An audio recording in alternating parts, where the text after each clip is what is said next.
Hello and welcome to you tuition. मेरा नाम है अभिजीत सिंह और आज हम स्टार्ट करने वाले हैं इंडियन पॉलिटी के क्विक रिवीजन सीरीज़। ये वीडियो इस रिवीजन सीरीज़ का पहला पार्ट है और इसके आगे भी पार्ट्स आएंगे। और ये जो क्विक रिवीजन सीरीज़ है ये इंपॉर्टेंट है आपके SSC CGL exam, CHSL, railway state exam के लिए। और चलिए शुरू करते हैं। इसमें जो हम आज पढ़ने वाले हैं वो हैं इंडियन कॉन्स्टिट्यूशन के बारे में, फिर हम देखेंगे 12th शेड्यूल्स के बारे में, फिर कुछ इंपॉर्टेंट डेट्स देखेंगे इंडियन कॉन्स्टिट्यूशन से रिलेटेड, कुछ इंपॉर्टेंट कमिटीज़ के बारे में पढ़ेंगे और फिर हम एंड में पढ़ेंगे सोर्सेज ऑफ इंडियन कॉन्स्टिट्यूशन के बारे में। तो चलिए, पहला हम देखने वाले हैं इंडियन कॉन्स्टिट्यूशन के बारे में कुछ इंपॉर्टेंट पॉइंट्स जो कि बेसिक हैं और इम्पॉर्टेंट है, जिसमें आपके क्वेश्चंस बन जाते हैं कॉम्पिटिटिव एग्ज़ाम्स में। पहला पॉइंट है, it is the largest written constitution of the world. जो हमारा इंडियन कॉन्स्टिट्यूशन है वो वर्ल्ड का लार्जेस्ट रिटन, सबसे बड़ा लिखित कॉन्स्टिट्यूशन है, संविधान है। It took 2 years 11 month and 18 days to complete the constitution. इसे कंप्लीट होने में कितना समय लगा है? 2 साल 11 महीने और 18 दिन का समय लगा है। National constitution is handwritten in English and Hindi by Prem Behari Narain Raizada. ये जो हैं इनके द्वारा ये इंडियन कॉन्स्टिट्यूशन हैंड रिटन मतलब हाथ से लिखा गया है, इंग्लिश और हिंदी भाषा में। इनका नाम क्या है? प्रेम बिहारी नारायण रईज़ादा। ये क्वेश्चन आ चुका है और इम्पॉर्टेंट है। For its formation a constituent assembly was formed of 389 members. जो हमारा इंडियन कॉन्स्टिट्यूशन है इसके फॉर्मेशन के लिए 389 मेंबर्स की एक कॉन्स्टिट्यूएंट असेंबली बनी थी, गठित हुई थी, जिसमें से 292 मेंबर्स आपके ब्रिटिश इंडियन स्टेट्स के थे, 93 मेंबर्स आपके प्रिंसली स्टेट्स के थे और 4 मेंबर्स आपके चीफ कमिश्नर स्टेट्स के थे। और ये जो चीफ कमिश्नर स्टेट्स हैं वो कौन कौन से थे? दिल्ली था, अजमेर था, कुर्ग और बलूचिस्तान था। तो ये कुछ इंपॉर्टेंट पॉइंट्स हैं जो कि इम्पॉर्टेंट हैं। Demand of constitution assembly was first raised bye M.N.. Roy. ये भी एक इम्पॉर्टेंट क्वेश्चन है कि इंडियन कॉन्स्टिट्यूशन का जो कॉन्स्टिट्यूएंट असेंबली की जो डिमांड थी वो सबसे पहले किसके द्वारा उठाई गई थी? एम.एन. रॉय के द्वारा। और ये ब्रिटिशर्स ने कब एक्सेप्ट करी थी? अगस्त ऑफर के थ्रू। 1940 का जो अगस्त ऑफर था उसमें इनकी ये डिमांड को एक्सेप्ट कर लिया गया था। तो कौन थे वो शख्स? M.N.. Roy. The expense in making constitution was 64 lakhs rupees. उस समय जो धनराशि खर्च हुई थी इंडियन कॉन्स्टिट्यूशन को लिखने में या बनाने में, तो वो कितनी थी? 64 लाख रुपीज़। उस समय का 64 लाख रुपीज़ था, इतनी धनराशि खर्च हुई थी। Constitution day also known as संविधान दिवस। हम लोग जो कॉन्स्टिट्यूशन डे सेलिब्रेट करते हैं, जिसे हम हिंदी में संविधान दिवस भी बोलते हैं, ये कब मनाया जाता है? 26 नवंबर को हम सेलिब्रेट करते हैं। ये अगला, ये प्रीएम्बल का कटआउट है और एक बार हम प्रीएम्बल के जो लिखा है इसे हम एक बार पढ़ लेते हैं, क्योंकि इनमें से क्वेश्चंस बन जाते हैं कि कुछ वर्ड्स दे देते हैं, जैसे ये republic, justice, liberty, equality, fraternity word दे देते हैं और इनसे रिलेटेड कुछ क्वेश्चंस बन जाते हैं। तो एक बार ये पढ़ना बहुत ज़रूरी है, तो चलिए पढ़ लेते हैं। क्या लिखा है? We the people of India having solemnly resolved the constitute India into a sovereign, socialist, secular and democratic republic and to secure all its citizens। ये जो वर्ड्स हैं सोवरेन, सोशलिस्ट, सेकुलर, डेमोक्रेटिक, ये इंपॉर्टेंट है और आप मुझे comment section में लिख के बताएंगे कौन से अमेंडमेंट में इन वर्ड्स को शामिल करा गया था। Justice, social, economic and political, liberty of thought, expression, belief, faith and worship, equality of status and of opportunity, and to promote among all the fraternity, assuring the dignity of individual and the unity and integrity of the nation. In our Constituent Assembly, this 26th day of November 1949, do hereby adopt, enact and give out to ourselves this Constitution। तो ये आपका preamble है, इसमें जो लिखा है ये एक बार पढ़ लेना बहुत ज़रूरी है, क्योंकि इसमें से जो क्वेश्चन बनते हैं तो आपको ध्यान रहेगा और उसे टिक करने में ईजी रहेगा। चलिए आगे देखते हैं। 12 शेड्यूल्स के बारे में हम देखते हैं। ये सीरीज़ क्विक रिवीजन की है, तो हम लोग ज़्यादा डिस्कस नहीं करेंगे और क्विकली रिवीजन करेंगे पॉलिटी का। जैसा कि आपको पता है एग्ज़ाम्स आने वाले हैं CHSL CGL के, तो उसके लिए मैंने बनाया है ताकि क्विकली आपका रिवीजन हो जाए। तो 12 शेड्यूल्स एक बार देख लेते हैं कौन कौन से हैं। पहला है यूनियन एंड इट्स टेरिटरी, दूसरा है सैलरी, तीसरा है ओथ, चौथा है राज्यसभा या अपर हाउस, पांचवा है माइनॉरिटीज़ या SC ST, छठा है 4 स्टेट्स। 4 स्टेट्स में कौन कौन से स्टेट्स हैं? असम, मेघालय, मिजोरम एंड त्रिपुरा। सातवां है 3 लिस्ट, 3 लिस्ट हैं। कौन सी list? State list, union list and concurrent list. आठवां है 22 लैंग्वेजेस। नौवां है जुडिशरी। 10th है एंटी डिफेक्शन लॉ। 11th है पंचायती राज सिस्टम और 12th है municipality and municipal corporation. In 12 schedules को आपको लाइन से लर्न करना है और ध्यान देना है कि कौन से नंबर पे क्या चीज़ लिखी हुई है, क्योंकि ऐसे ही इसमें क्वेश्चंस बनता है कि 22 languages of Indian constitution is mentioned in which schedule, तो फिर आप क्या लिखेंगे? 8th शेड्यूल टिक करके आएंगे। तो ऐसे करके क्वेश्चंस बनते हैं, तो आपको लाइन वाइज इसको लर्न करना ज़रूरी है। नेक्स्ट देख लेते हैं इम्पॉर्टेंट डेट्स। जो सबसे पहली इम्पॉर्टेंट डेट है इंडियन कॉन्स्टिट्यूशन से रिलेटेड, वो है 9 दिसंबर 1946। 9 दिसंबर 1946 को क्या हुआ था? फर्स्ट मीटिंग हुई थी कॉन्स्टिट्यूएंट असेंबली की। इस मीटिंग में डॉक्टर सच्चिदानंद सिन्हा जी को नॉमिनेट करके पहला प्रेसिडेंट कॉन्स्टिट्यूएंट असेंबली का बनाया गया था।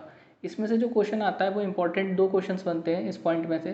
पहला तो आपका डेट सिंपल पूछ लेते हैं कि 9 दिसंबर से रिलेटेड जो भी घटना है वो आपको बतानी है, या फिर ये बता देंगे कि पहली मीटिंग कब हुई थी और आपको टिक करना होगा 9 दिसंबर 1946।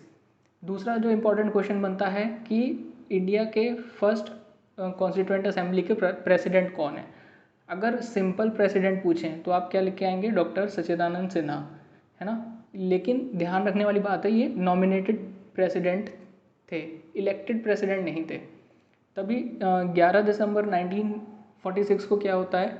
डॉक्टर राजेंद्र प्रसाद जी को इलेक्टेड यानी चुना हुआ प्रेसिडेंट घोषित किया जाता है कॉन्स्टिट्यूएंट असेंबली का। तो इम्पॉर्टेंट क्या है? ये इलेक्टेड फर्स्ट प्रेसिडेंट थे। पहले चुने हुए प्रेसिडेंट कौन थे? डॉक्टर राजेंद्र प्रसाद। और पहले नॉमिनेटेड प्रेसिडेंट या पहले प्रेसिडेंट अगर पूछा जाए तो आप क्या टिक करेंगे? डॉक्टर सच्चिदानंद सिन्हा। तो ये आपके कुछ क्वेश्चंस हो गए। 13 दिसंबर को क्या होता है? Pandit Jawaharlal Nehru ji objective resolution propose करते हैं।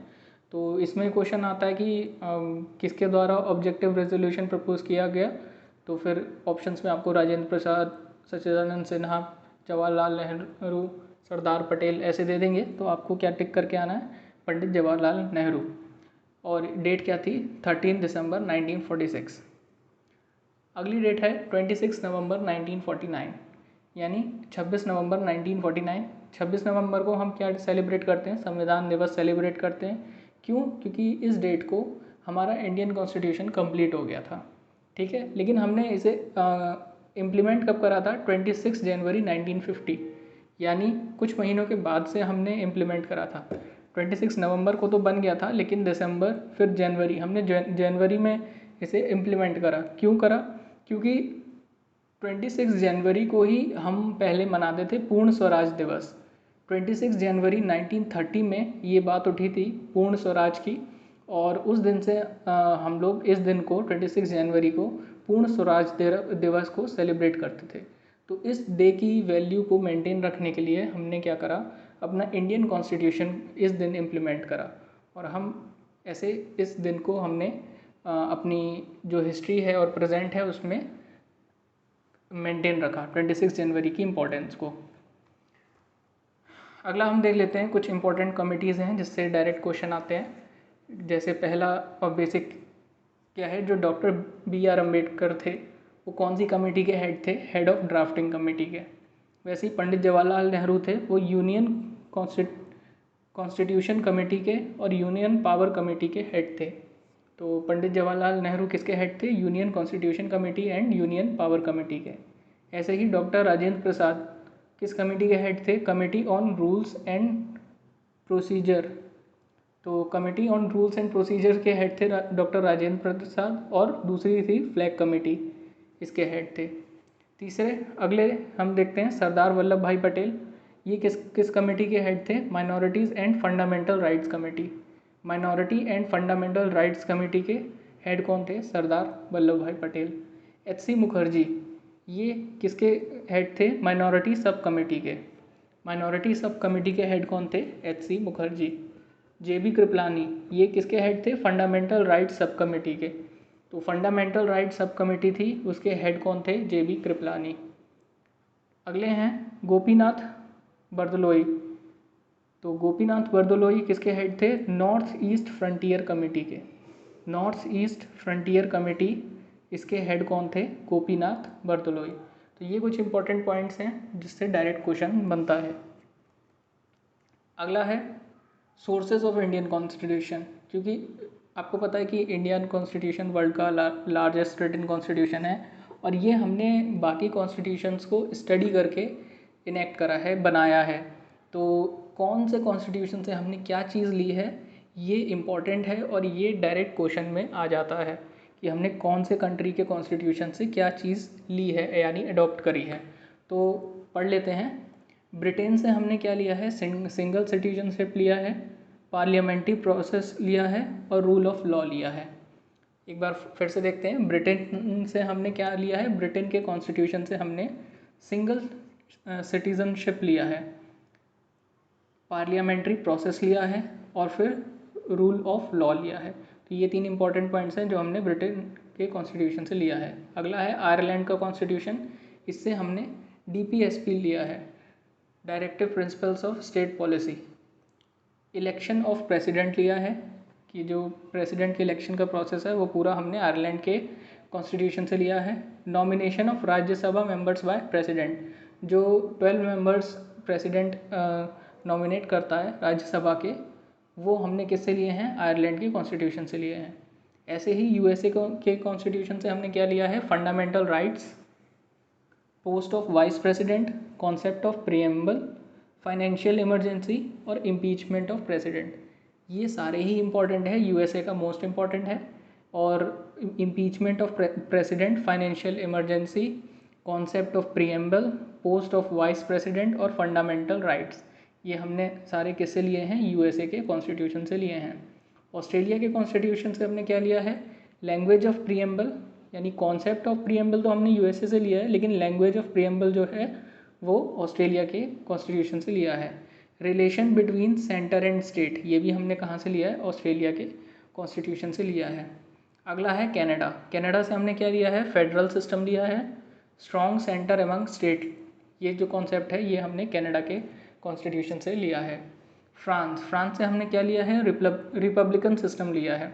जो भी हमारे कंट्री में रिपब्लिकन सिस्टम फॉलो होता है वो हमने कहाँ से लिया है? फ्रांस के कॉन्स्टिट्यूशन से। साउथ अफ्रीका के कॉन्स्टिट्यूशन से हमने क्या लिया है? कॉन्स्टिट्यूशनल अमेंडमेंट लिया है। जो हम अपने संविधान में बदलाव करते हैं, कॉन्स्टिट्यूशनल अमेंडमेंट, ये कॉन्सेप्ट हमने साउथ अफ्रीका के कॉन्स्टिट्यूशन से लिया है। जर्मनी के कॉन्स्टिट्यूशन से हमने क्या लिया है? Suspension of fundamental rights during emergency, यानी इमरजेंसी के दौरान जो आपके मौलिक अधिकार हैं उनका ख़त्म हो जाना, सस्पेंड हो जाना, ये हमने कहाँ से लिया है? जर्मनी के कॉन्स्टिट्यूशन से लिया है। USSR, उस समय सोवियत संघ था, रशिया नहीं था, तो सोवियत संघ के जो कॉन्स्टिट्यूशन था उससे हमने क्या लिया है? फंडामेंटल ड्यूटीज़ ली हैं। जो भी हमारी फंडामेंटल ड्यूटीज़ हैं वो USSR के कॉम्पिटिशन से लिया गया है। अगला है जापान। जापान के कॉन्स्टिट्यूशन से हमने क्या लिया है? प्रोसेस इस्टेब्लिश्ड बाय लॉ, यानी लॉ के द्वारा, कानून के द्वारा जो भी प्रोसेस इस्टेब्लिश है, ये पूरा कॉन्सेप्ट हमने जापान के कॉन्स्टिट्यूशन से लिया है। अगला है बेस ऑफ इंडियन कॉन्स्टिट्यूशन। जो बेस है इंडियन कॉन्स्टिट्यूशन का वो पूरा किससे आया है? गवर्नमेंट ऑफ इंडिया एक्ट 1935 से। यानी ये जो एक्ट आया था गवर्नमेंट ऑफ इंडिया एक्ट 1935, इसमें जो नियम है वो बेस है इंडियन कॉन्स्टिट्यूशन का। तो ये थे sources. Thank you so much. ये इस सीरीज़ का पहला पार्ट था। आप अगला पार्ट ज़रूर देखें जो कि आपको प्लेलिस्ट में या आई बटन में ज़रूर मिल जाएगा। Thank you so much. अगर आपको वीडियो अच्छी लगी तो लाइक एंड सब्सक्राइब ज़रूर करें और इसे ज़्यादा से ज़्यादा शेयर करें। Thank you so much.